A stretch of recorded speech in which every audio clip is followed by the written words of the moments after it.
be covering today are these projections essentially. So we're going to talk about AP lateral, AP weight bearing, AP oblique. We're also, and there's two obliques, internal, external rotation.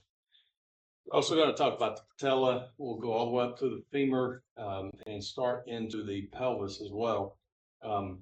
We need to talk about the anatomy of the pelvis because it plays a part in what we're going to talk about as far as projections go.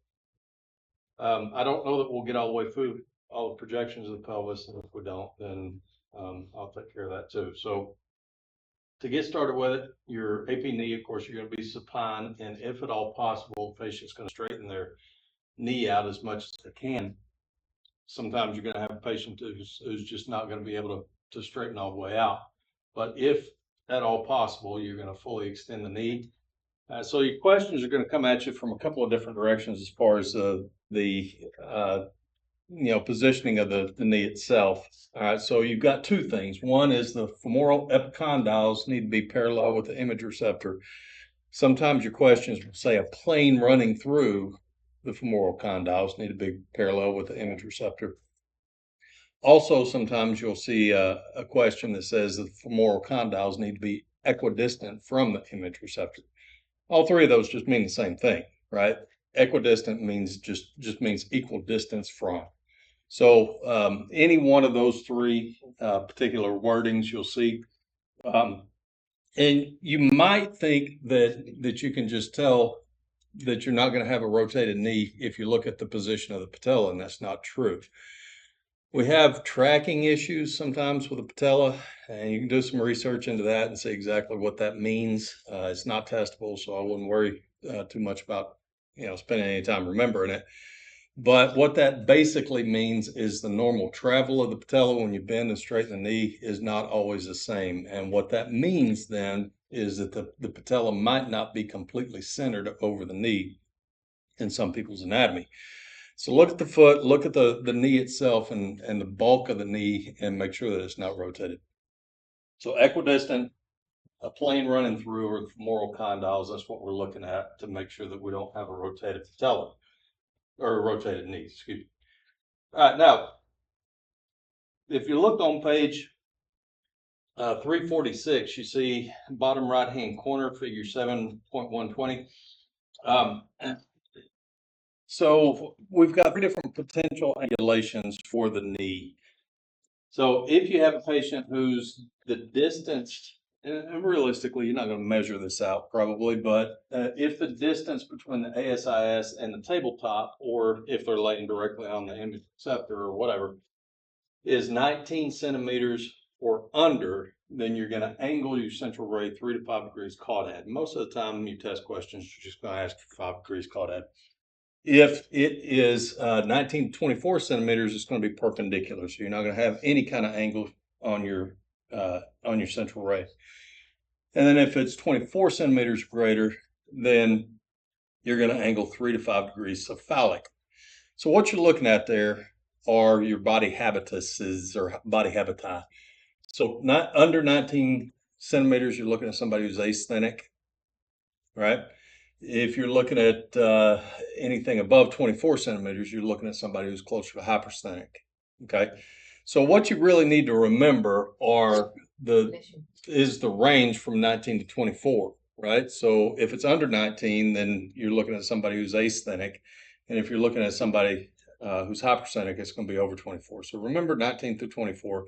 If it's 19 under 19, then you're going to angle caudad. If it's over 24, you're going to angle cephalad. And that is because, and it is really a little bit deeper than just the body habitus itself. I mean, you've all seen people, I've got an old friend of mine. He's a big guy. I mean, clearly hypersthenic. He's like 5'8", and he's probably over 300 pounds. He's a big guy, right? Probably pushing 400 pounds. But he has, and my brother-in-law's kind of the same way, but he has no butt whatsoever. Okay. I mean, it's just, you can plumb a wall with this thing. So, don't just look at the gut, but also look, at how is the leg, how is it angled, right? Because you can look at a person, you can see if a patient, their leg is kind of dipping down like that towards the foot, you need to angle cephalic. And what you're trying to do is you're trying to put the central ray parallel to the tibial plateau. So it looks kind of flat right there, right? But it's not. Our angulation coming off of our data projector makes it look like it's flat, but it's really not. You see how you can see better the tibial plateau? That's because of the angulation of the femur. So what you're trying to actually, the femur and the lower leg. So what you're trying to do is you're trying to put your central ray parallel to that joint space so that you can see straight flat across the tibial plateau. So asthenic, if you have somebody whose leg is just straight, then you're going to angle 3 to 5 degrees caudad, right? If you got somebody who's hypersthenic, it's going to be cephalad, and everybody else is just going to be perpendicular to the image receptor, parallel to the joint space. In all three cases, your central ray is going to be half an inch below the apex of the patella, and remember the apex of the patella is at the bottom. We tend to think of apex, apex of the lungs are at the top, apex of the mountains at the top, but the apex of the patella is at the bottom, right? So half an inch below the apex of the patella. Your collimation, 10 by 12 is what it says, but let your patient's anatomy determine that. You can collimate down to just past the skin level, maybe half an inch past skin level, so that if you've got somebody who's very, very small, pediatric patient, don't lock yourself into 10 by 12, collimate in tighter than that. But make sure that you include enough that collimation that if your collimators are inaccurate, you don't clip anatomy. So evidence of proper collimation, you won't grab the door. You wait. And you don't want any kind of rotation, fully extend the knee. What you're going to see, though, is like what we talked about and what we saw. Okay, you want to grab the door?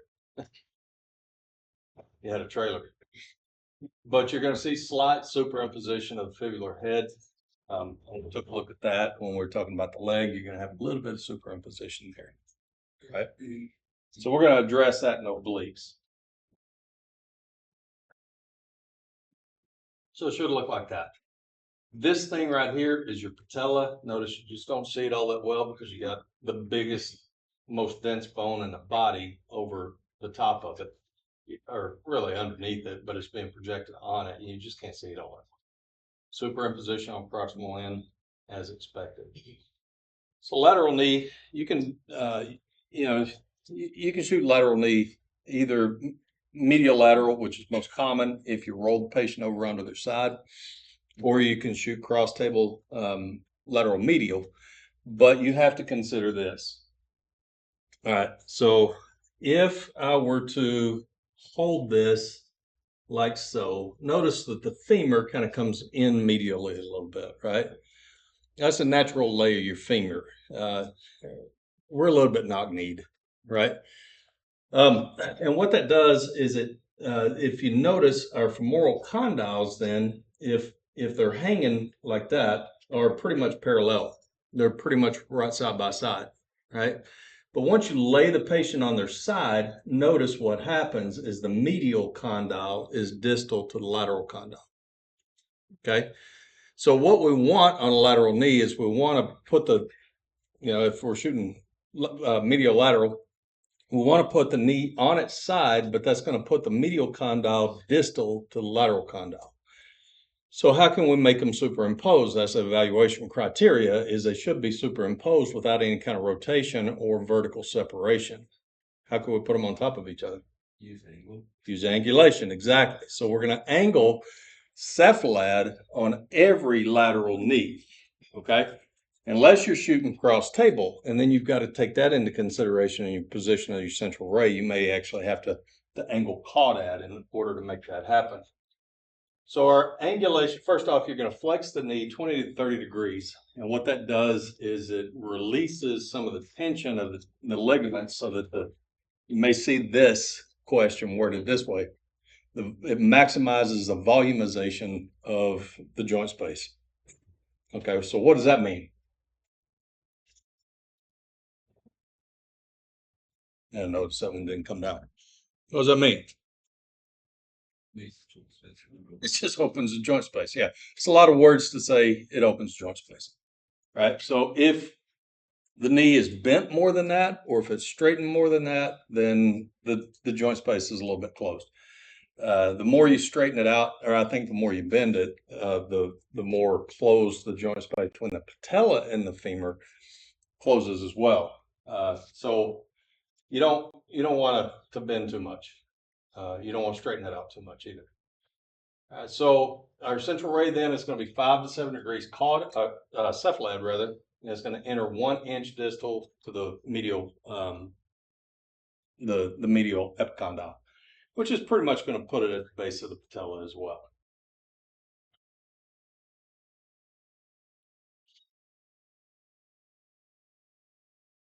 All right, so it should look like that. Notice you're not going to see all the way through the joint space. You're going to struggle with lateral knee, getting one with no rotation at all. Kind of like lateral chest, you know how you almost always have just a little bit of rotation, you just don't get it in a twist about. Kind of the same thing with the knee. This is it's not perfect, right? You got one condyle here, you got one condyle here. They're not perfectly superimposed anywhere, but that's a near perfect knee. So if you have just a little bit of rotation on your lateral knee, don't go back in and blast the patient a second time for that amount of rotation or even a little bit more than that. That's about as good as what you're going to get. It's really tough to get them perfectly lateral without any kind of rotation, any kind of tilt at all. That's a good lateral knee. So in our weight bearing, we're going to do something a little bit different. So weight bearing knees are usually pre-op. So they're looking at the joint space itself with weight applied, remembering that the body weight is your weight bearing. And they want to see how much joint space the patient still has. Patients always got pain in their knees, and they want to see how much joint space they actually have with the patient in weight bearing position. So we're going to shoot them upright, and just like pretty much all our other weight bearing views are going to be upright and bilateral, but we can shoot them both on one image. And sometimes your weight bearing knees are just going to be a one view and it's just going to be straight AP. Sometimes, if they're going to be unilateral, instead of just shooting the knee, we're going to shoot the entire leg. Okay, that's what some hospitals refer to as long leg exam. So you've got this one of two things. You've either got a long cassette that you shoot a single exposure, or you've got a system with some software that you shoot 3 different views, one upper, one middle, one lower, and your computer system has what's called a stitching algorithm, and it puts them all 3 together so that it puts an image on your computer, and it looks like you just took one image. Okay, so both of those are weight bearing exams. I'll talk a little bit more about the long leg here in a minute. But with weight bearing knees, what we need to do is, with patient laying flat, our tibial plateau is at an angle. But once we get upright, then our tibial plateau is going to be more parallel to the floor. Okay. So why do we use angulation for the AP of the knee? Put our central ray parallel to the tibial plateau, right? But now our tibial plateau is parallel to the floor, so how should our central ray be directed? Straight on, just parallel to the floor, right? So no angulation for the AP weight-bearing knees. The angulation only applies, those 3 different angulations only apply to if the patient's laying down, okay? So weight-bearing knee is going to be bilateral. You may have to set a technique because the likelihood of putting your knees directly over your radiation detectors in your wall bucky, it's going to take some work. I'm not saying you can't do it, but it's going to take some work. So if you have a set technique, that's great. If not, just make sure that your knees cover those radiation detectors really well. And you may even have to hit it with like a +1 or a +2 density control. Have I explained that? The +1, +2, -1, -2? No? Okay. Remind me, I'll explain that on Wednesday. We've just got too much to do today. All right. So, any questions on AP or AP weight bearing? Weight bearing looks like that. Those are actually healthy-ish looking knees. Sometimes you'll see your weight bearing, they have no space at all. It's just bone on bone. Those are the people you see just toddling about whenever they walk because they just hurt. That's number one. And number two is that their knees just don't bend the way they used to. So our obliques, we're going to have two obliques. We're going to have internal and external rotation. And every hospital that I've ever worked in did, uh, well, every hospital I ever worked in, if they did obliques of the knees, it was a 3-view, and it was always one of the obliques. Now, some hospitals do both obliques, but I'll show you why most hospitals do just the one. So our rotation in both directions is going to be 45 degrees. That's the femoral condyles being placed 45 degrees. So one's going to be internal rotation. So the condyle is going to be desuperimposed quite a bit, external rotation. And what we're trying to accomplish here on the internal rotation is desuperimposition of the tibia and the fibular head. So we internally rotate so that we can see through that joint space, right? And that's the oblique that I've always done. I think at least one of our hospitals at least used to do a routine 4-view knee. I don't know if that's still the case or not, but again, in my experience, the internal oblique is much more common than the external oblique. Internal oblique, you see the separation between the tibial head and the fibular head, so that you can see through that. On the external oblique, everything's superimposed. Okay, both 45-degree obliques, one internal, one external. Central ray location is going to be the same place, half an inch below the apex of the patella. And so what's that? Internal rotation, right? Medial oblique, look at that. And then external oblique, we've got that. Okay. Okay, so we've got a couple of views that, full disclosure, I don't know that I know anybody who's ever shot one of these. All right, but they're on every or in every test review book, which means that a very high probability is going to be on the registry. And these are both for the intercondylar fossa. One is called the Hamblad method, and one is called Camp Coventry. All right, so what we're trying to accomplish in both of those is to see through the intercondylar fossa, that thing right there. Okay, so if there's any kind of calcifications in there, or possible avulsion fractures or anything like that, we may be able to pick it up. So with the Hamblad method, what we're going to do is, I don't think I've got the pictures in here, but I want you to turn in your books to page 356. Okay, so 3 different ways to do the Hamblad method.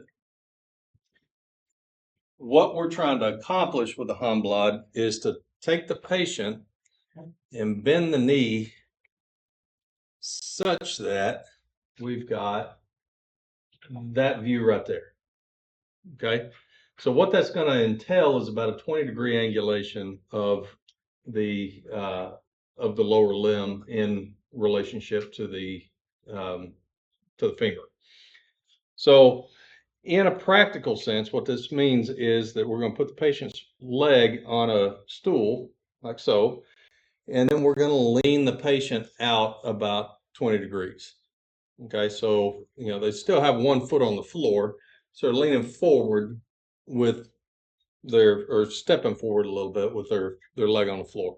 So what that does again is if we put it up here parallel like so, it shows us the intercondylar fossa and we can see the tibial eminence. So the whole purpose for leaning the patient forward is to you've got a big chunk of tissue right here, right? Or at least some of us do. The older you get, the more it goes away.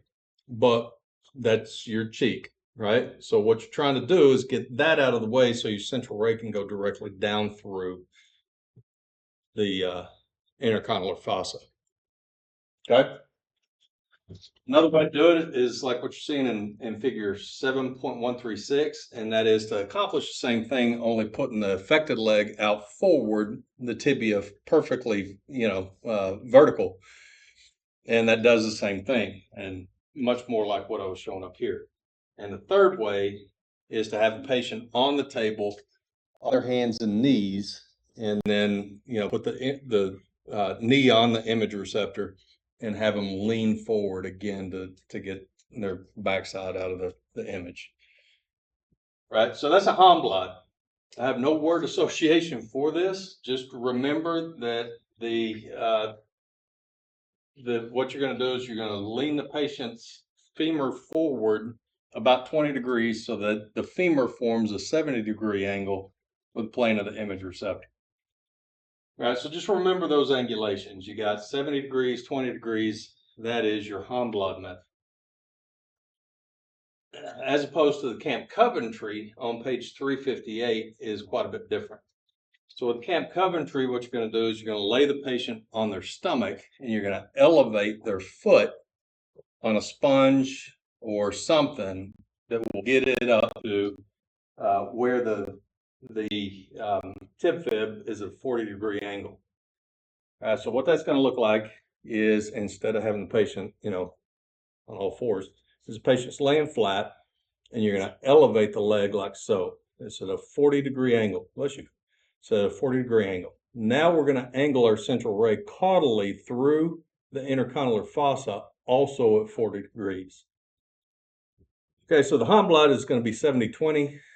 Camp Coventry is going to be 40-40. Okay, so lock those away. Both show you the same thing, and that being the intercondylar fossa. If you look at the images on page 359 and on 357, because of the angulation of the central ray, the intercondylar fossa on the Camp Coventry is going to look much more stretched out, right? As opposed to the on the Hamblad, it's more true to its form. Okay. So that will be your Hamblad. And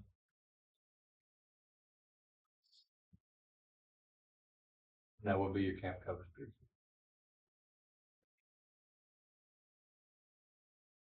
Okay, so Patella, any questions on those?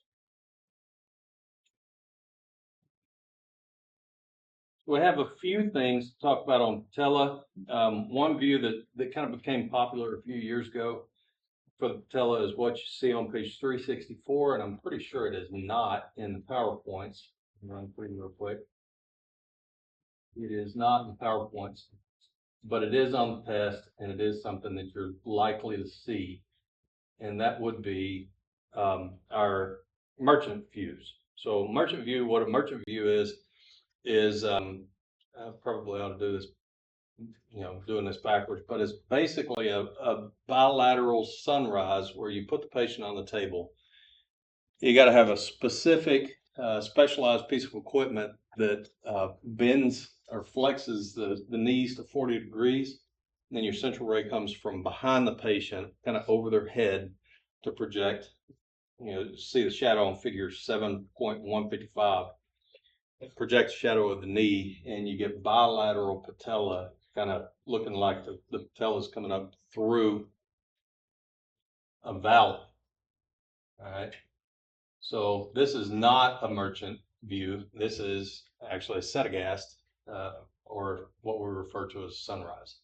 So the merchant gives you both patella in kind of that similar appearance. The Setagast is just unilateral. More common, but some of your orthopedic surgeons, especially in clinic, like to do the merchant method. It's bilateral. Okay. So patella, notice our projection is flipped around for patella. So where we shot AP of the knee, we're going to shoot PA of the patella, and we're going to shoot collimated down to a much smaller area. We're not going to use 10 by 12 or 8 by 10 for the patella. We're going to use more collimation.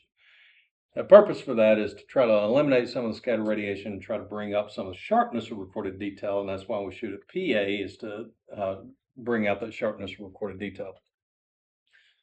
So our essential projections, we've got your PA, we're going to do a lateral, and then we're going to talk about the setagast, and that is your tangential. So with PA, we're going to do prone, and in order to put the patella parallel to the image receptor, what you're going to have to do is you're going to have to take the patient's foot and rotate it until the heel, and it's going to be external rotation until the heel forms about a 5 to 10 degree angulation with the from vertical. Central ray is going to be to the middle of the popliteal region, which just means the back of the knee exits the patella. No angulation for the patella. All right. Also, I think there might be a question on the test about PA knee. There's no angulation for PA knee either. So if you just happen to see that on the test, or register review books or whatever, there's no angulation for PA knee, but also no angulation for PA patella. Really, the difference between those two is going to be central ray location collimation.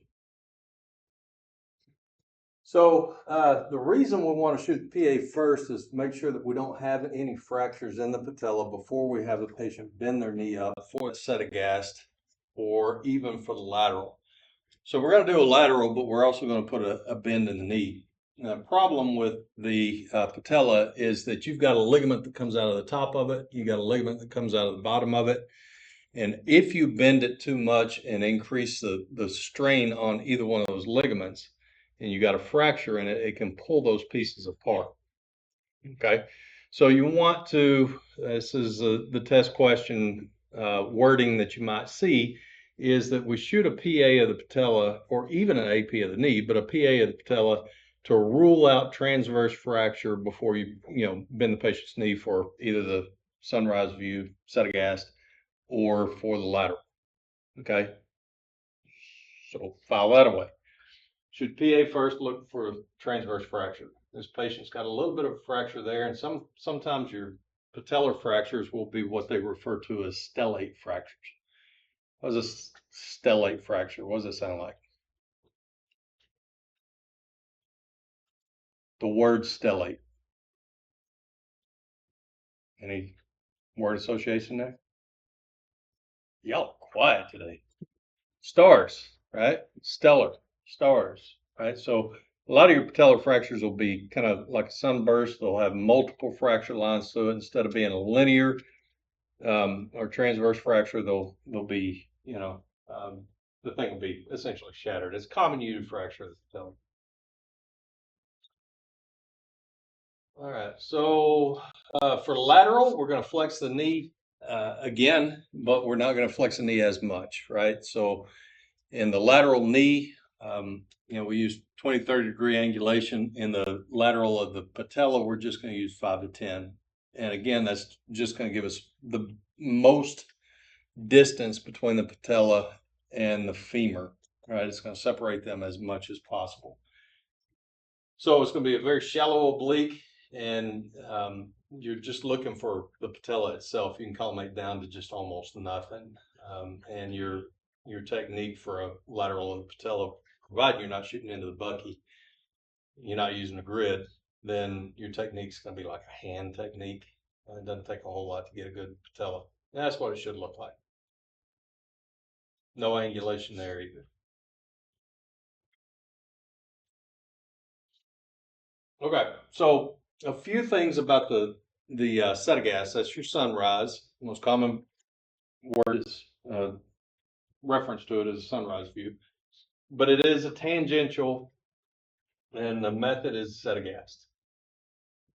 So there are a lot of different ways to do it. I've only ever performed it like what you're seeing in figure 7.159.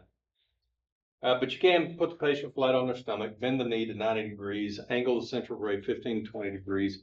So what that would look like is the patient's laying flat on their stomach. You've got the, there we go. Like, so obviously the patella does not move as I bend this, but your central ray, you got 90 degrees and your central ray would be 15, 20 degrees that way. Okay, so the only way I've ever done this is to have the patient on the table. Again, you definitely want to evaluate your AP and lateral to make sure you don't have any kind of fracture before you bend the patient's knee up like this. But that being said, if the patient can bend their knee up like this, chances are they don't have a broken patella, right? So bend the patient's knee up to about a 90-degree angle, right? So 90 degree is a right angle. So that it would look kind of like this. At 15 to 20 degrees cephalic angulation should put it parallel to the patella. And again, the patella just does not move when I bend this. So just use your imagination. The patella should slide down and it should be parallel to, 15, 20 degrees. Now, the difficulty that you have in completing the setagast that way is that your central ray is going to have to be down here pointing upwards. Okay.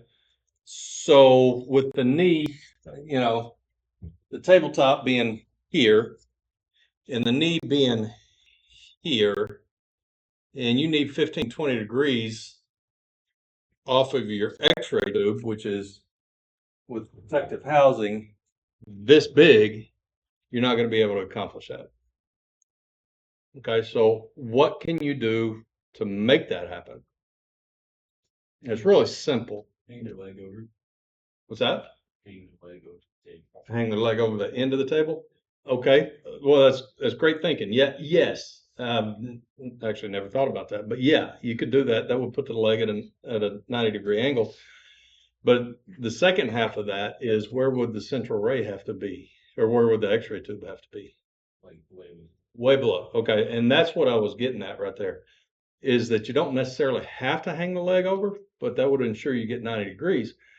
But what you're going to have to do, even if you have the patient bent up like that on the table, is you have to move them down on the table so that you can take the x-ray tube and drop it below tabletop level so that it shoots upward. Okay. Does that make sense? Okay. So keep that in mind. If you get a sunrise view, you shoot the AP and then you're gonna, have the patient scoot down on the table, or, if they're on a pad, you can pull them down on the table, but you're gonna have to get the x-ray tube, the tube housing below, at least a part of it below tabletop level, or you're not gonna get that angulation. Okay. Try that sometime. See if you can get the tube down low enough that you can get 15, 20 degrees. It'd be interesting to see how that'd work out. All right, so there's prone, and what kind of problems do you see with this particular image? Way too close to them. Okay, it's kind of close. Yeah, it is kind of close. Keep in mind that your focal spot is up in here, right? So you need 40 inches, right? So from here to here, it might be a little under 40 inches. But what we have a tendency to look at is from the collimator housing to there. That's never 40 inches, right? So usually about 12-inch difference between here, the actual focal spot, and here. So the source to image distance, may not be quite it where it needs to be. Anything else? What do X-rays do that light doesn't? Okay, scatter. What else? In order to get an X-ray, what do we need the X-ray beam to do to the patient? Through the patient. There's your hint. Penetrate. Right. So is it going to penetrate that? Yeah. Is it going to probably penetrate this? Yeah. So what's right behind that? So what are the parts of your body that, according to radiobiology and where you wear your TLD, more radiosensitive parts of the body? What are they? That's thyroid, right? What are you shooting right into? Thyroid, right? Can you avoid that? Yeah, how? And down, it goes right over their head. I mean, it's one of those.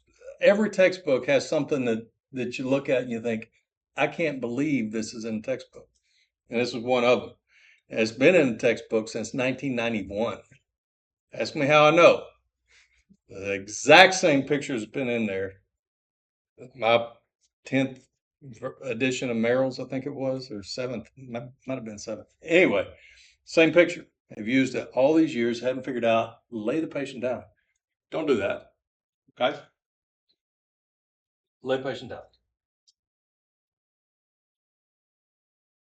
All right, so then that's what it should look like. So you got it looks like sun coming up through you got a couple of mountain peaks. I think it's a beautiful X-ray. Um, as far as X-rays go. Okay. Any questions?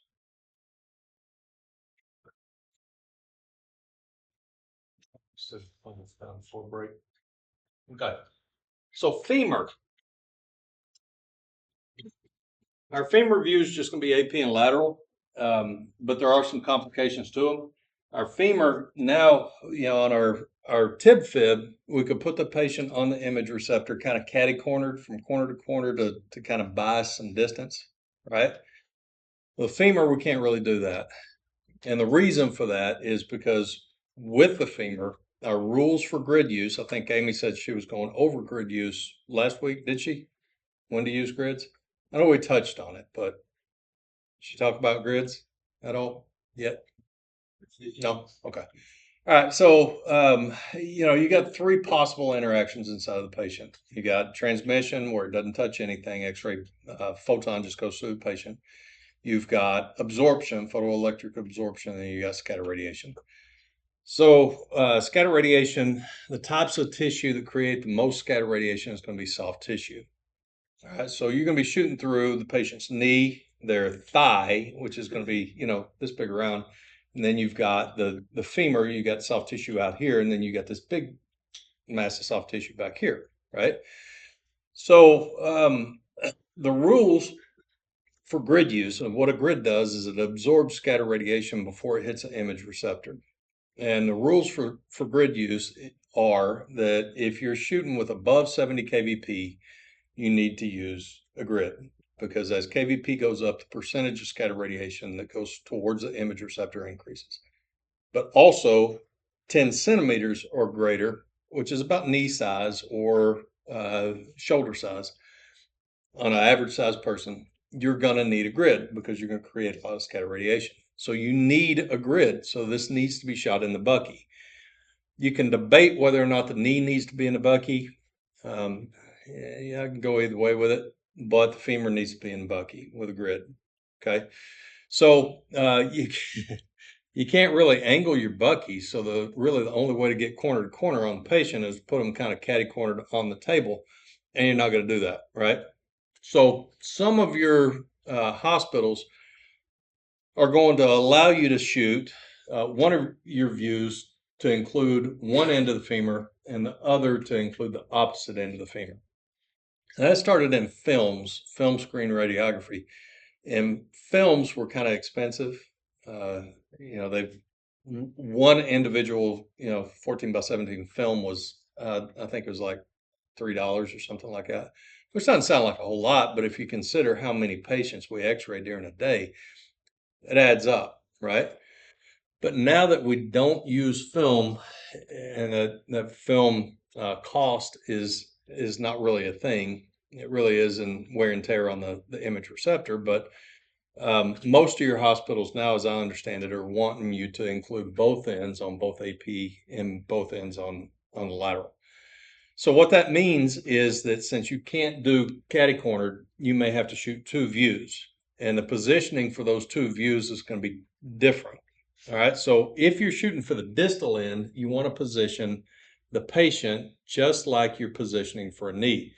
So that plane running through the femoral condyles needs to be parallel to the image receptor. Femoral condyles or epicondyles need to be equidistant from the image receptor. All those things we talked about before. So position the distal end like a knee. But look at the proximal end. All right. So we've got, pretty much no rotation on the distal end, but the femoral neck, which is where some of our fractures are going to be, is at an angle to both the central ray and the image receptor. Okay. And the problem there is that if we've got a fracture of the femoral neck, you might not see it. So, or any kind of abnormality of the femoral neck. We want to see the femoral neck in its full length. So what that's going to require is us to internally rotate the toes. You see the difference in what we're seeing here. Internally rotate the toes 15, 20 degrees. Okay. Now add this to your vocabulary. Some of your test questions will say internally rotating the toes overcomes the anteversion, that's spelled just like it sounds, anteversion of the femoral neck. And all that means is that it puts it more parallel to the image receptor so we don't have foreshortening. Why they use anteversion specifically for the femoral neck, I can't tell you. I have no idea, but they do. So, be ready for that if you see that on the registry. Overcomes the anteversion of the femoral neck. Puts the greater trochanter in profile as well. Notice if I rotate it back a little bit, that it's not completely out there. You don't see the whole thing, but the internal rotation puts the femoral neck in profile, overcomes the anteversion of the femoral neck. So for the distal end, femoral condyles parallel with if you're shooting for the proximal end, you're going to internally rotate the toes. We're going to do the same thing on the hip here in a bit. Okay, internally rotate the toes for the same reason. Okay, so I know I said that whole thing about potential fracture of the neck. Realistically, if a patient has a fracture of the neck or what we refer to as an intertrochanteric fracture, this is the back of the femur. It will go down that intertrochanteric line. That's the lesser trochanter, greater trochanter, intertrochanteric line. Intertrochanteric hip fracture, just goes down that line. Okay, so if the patient has a broken hip, you suspect the patient has a broken hip, and there are telltale signs that they will have, then you don't want to internally rotate the toes. You just want to shoot them as they are. Okay, so what are the signs that the patient might have a broken hip? Well, one of the signs is a little bit counterintuitive. Okay, so the patient's on a backboard and they got pillows. Let's say the patient has a left hip fracture. One of the signs is going to be that they might have something under the patient on the right hand side, having them rotated slightly towards the left hand side. So you would think, well, left hand side is broken. Patient don't want to lay on that. But if you think about it the other way, if they've got a broken left hip and you rotate them up, now you got gravity pulling this thing down, right? So it just stabilizes it. So they're going to have a tendency to want to rotate slightly, not all the way up, but slightly towards the side of interest. All right, that's number one. And number two is, so you lay down flat on the floor, straighten your legs out. What do your feet look like? All the way out on the side? Or they just kind of pointing like that, right? So you rotate up a little bit, and it's still probably not going to be all the way down on the side. If you have a patient who's, complaining of left hip fracture, they're rotated, or complaining of left hip pain, they might have fallen. Most of your older patients, that's what happened, is they fell and broke their hip, or broke their hip and fell. So they're rotated towards that side, and that foot is all the way over on its side and maybe even turned a little bit more. Most of the time, they're going to have a hip fracture. Okay. So what you need to do is you need to take an AP of the hip and make sure that they don't have a fracture. Okay. So we'll talk about alternative positioning on lateral here in a second, but I just want to throw that in. If your patient has a mid-shaft fracture, it's also going to kind of follow the same pattern, only without the rotation. What you may wind up having to get is an AP of the proximal end with a lateral of the distal end. What I mean by that is it's broken midway around and it's rotated. Okay. And of course, what you're not going to do is try to rotate that distal fragment to line everything up so you can get good AP and lateral. You're just going to shoot it as it is. Then, in that case, what we're going to do is cross table lateral if we've got a broken femur.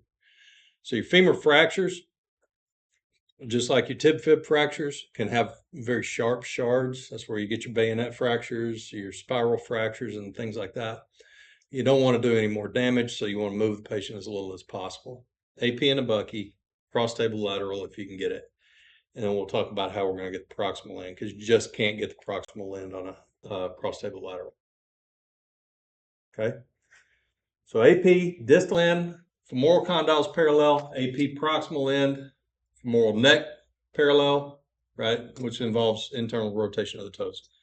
For lateral, same thing. With the lateral, we want the femoral condyles perpendicular to the image receptor. Notice though that our femoral condyles are not going to be superimposed, right? Because the medial condyle is going to be distal too, so they're not going to be superimposed. It's not going to be that bad, but it is, you are going to have that vertical separation between the two. You just can't get past it. So you're going to get the distal end and as much of the proximal end as possible. If your patient is capable, if you know the patient doesn't have a fracture, what you can do is have the patient bend their knee up to about 45 degrees and externally rotate. And now you may be able to get the entire thing on one image receptor because it's kind of going catty-cornered. If you can't, still get the distal end, and then you may have to shoot for the proximal end as well. In the hip, this is what we refer to as a frog leg hip. Okay, and the femur we'll just call it lateral femur. Okay, so two possible APs. Really, the positioning for the lateral is going to be the same, unless the patient has a fracture. Okay, so if the patient has a fracture, you're going to get the distal end, as much of the distal end, as much of the femur as possible. And then you're going to have to do something different for the proximal end. All right, so the method here is what we refer to as the Donnelly's Miller. Donnelly's. I had that, and it disappeared right before I said it. Often referred to as surgical lateral. Yeah, it's on page 408. Donnelly's Miller. This is really a projection for the hip itself, but if you need to get the proximal end of the femur on a patient who's got a broken femur, then this is what you're going to have to do. All right, so you don't move the femur at all. You leave it where it is. All right, and what you're going to do is kind of an axial cross table lateral. And what you're going to try to accomplish is you're going to take your image receptor and put it above the iliac crest. So somewhere between the iliac crest and the lower rib margin, you're going to have the patient hold your image receptor there, trying to push it into the patient's soft tissue as much as you can. Then your central ray is going to come from the opposite side, and you just got to kind of imagine the angulation that you're going to need in order to put the central ray perpendicular to the femoral neck. Okay. But you got the other leg in the way. So you got to get the other leg out of the way. So what you're going to have to do is elevate the knee, bend the knee, unaffected knee, bend the knee up at least to 45 degrees. What the book doesn't really say is that you can also externally rotate the knee to kind of get that opposite cheek out of the way. So you have less soft tissue superimposition over the anatomy of interest. Okay. So surgical lateral, Donnelly's Miller, cross table lateral, proximal femur, and hip. You're going to get real familiar with this, and you're going to hate it for your entire career. Okay. So anytime you have a patient with broken hip, broken femur, you're going to have to do that.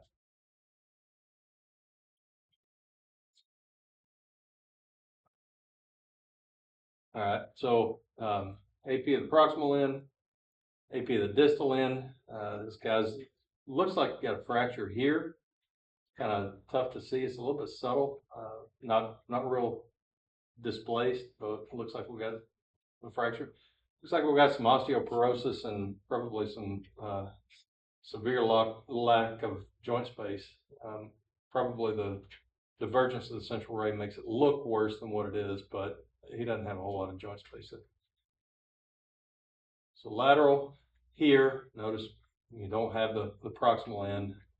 If the patient can externally rotate, then we can get our lateral. So common fractures, hardware galore. I think I've shown this in the video online.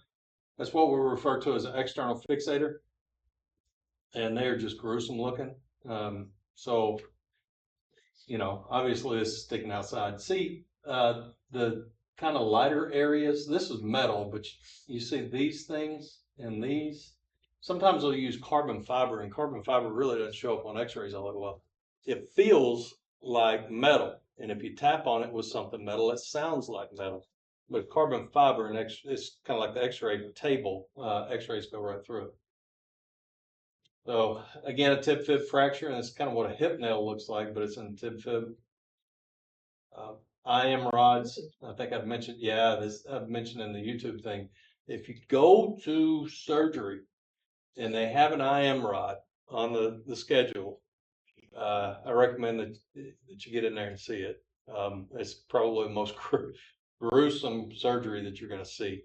They punch a hole in just above the greater trochanter, and they run this an auger all the way down to the knee, and they hollow out the bone marrow. So they put a guide rod in to make sure that they're going through the bone itself, all the way down through the medullary canal. They hollow it out, and then they drive this thing. Anybody know what a slap hammer is? Okay, I got one person. All right, so slap hammer. They use it in body work in an auto shop. But what a slap hammer is you got this rod, and then you got this thing, big chunk of metal that slides over that rod. All right, so on one end it's got a thing so it doesn't fly off. And like in the body shop, what they do is they're trying to pull a dent out of a car. They slap it backwards, right? So it hits that plate on the end and it pulls the dent out of your car. They use the same thing for an IM rod in a lot of cases, but instead of pulling it out, they're driving it in. So they just it's brutal. I mean, it's loud, it's bloody, and but if you can survive it, you can survive any other surgery case. So two things about surgery, if you haven't been to surgery yet.